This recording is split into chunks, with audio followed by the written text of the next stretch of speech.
of the figures 9499 and 75,000 and pictured them in their imagination, while somehow they could not think of the happiness itself which was so possible. Ivan Dmitritch, holding the paper in his hand, walked several times from corner to corner, and only when he had recovered from the first impression began dreaming a little.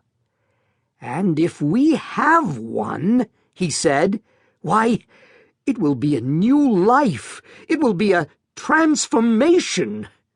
The ticket is yours, but if it were mine, I should, first of all, of course, spend 25,000 on real property in the shape of an estate, 10,000 on immediate expenses, new furnishing, traveling, paying debts, and so on.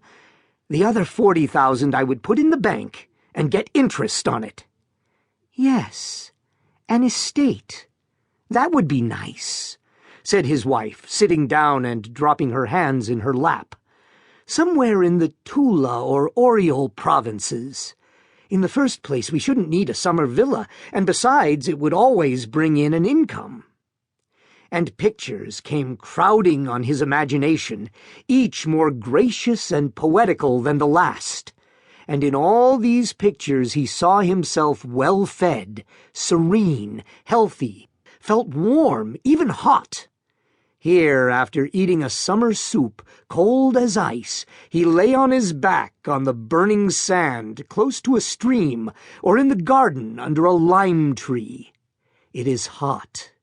His little boy and girl are crawling about near him, digging in the sand or catching ladybirds in the grass. He dozes sweetly, thinking of nothing, and feeling all over that he need not go to the office today, tomorrow, or the day after. Or, tired of lying still, he goes to the hayfield, or to the forest for mushrooms, or watches the peasants catching fish with a net. When the sun sets, he takes a towel and soap and saunters to the bathing shed, where he undresses at his leisure, slowly rubs his bare chest with his hands, and goes into the water. And in the water, near the opaque, soapy circles, little fish flit to and fro, and green water weeds nod their heads. After bathing, there is tea with cream and milk rolls. In the evening, a walk or vint with the neighbors. "Yes, it would be nice to buy an estate," said his wife, also dreaming, and from her face it was evident that she was enchanted by her thoughts. Ivan Dmitritch pictured to himself autumn, with its rains, its cold evenings, and its St. Martin's summer. At that season he would have to take longer walks about the garden and beside the river, so as to get thoroughly chilled, and then drink a big glass of vodka, and eat a salted mushroom or a soused cucumber, and then drink another. The children would come running from the kitchen garden, bringing a carrot and a radish smelling of fresh earth.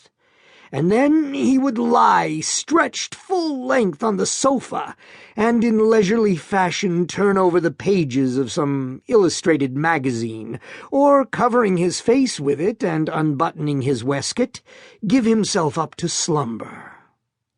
The St. Martin's summer is followed by cloudy, gloomy weather. It rains day and night. The bare trees weep. The wind is damp and cold. The dogs, the horses, the fowls, all are wet, depressed, downcast. There is nowhere to walk. One can't go out for days together. One has to pace up and down the room, looking despondently at the gray window. It is dreary. Ivan Dmitritch stopped and looked at his wife.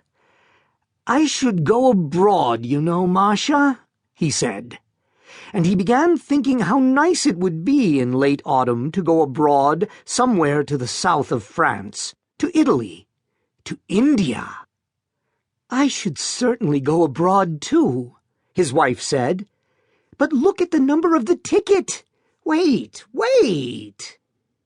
He walked about the room and went on thinking. It occurred to him, what if his wife really did go abroad?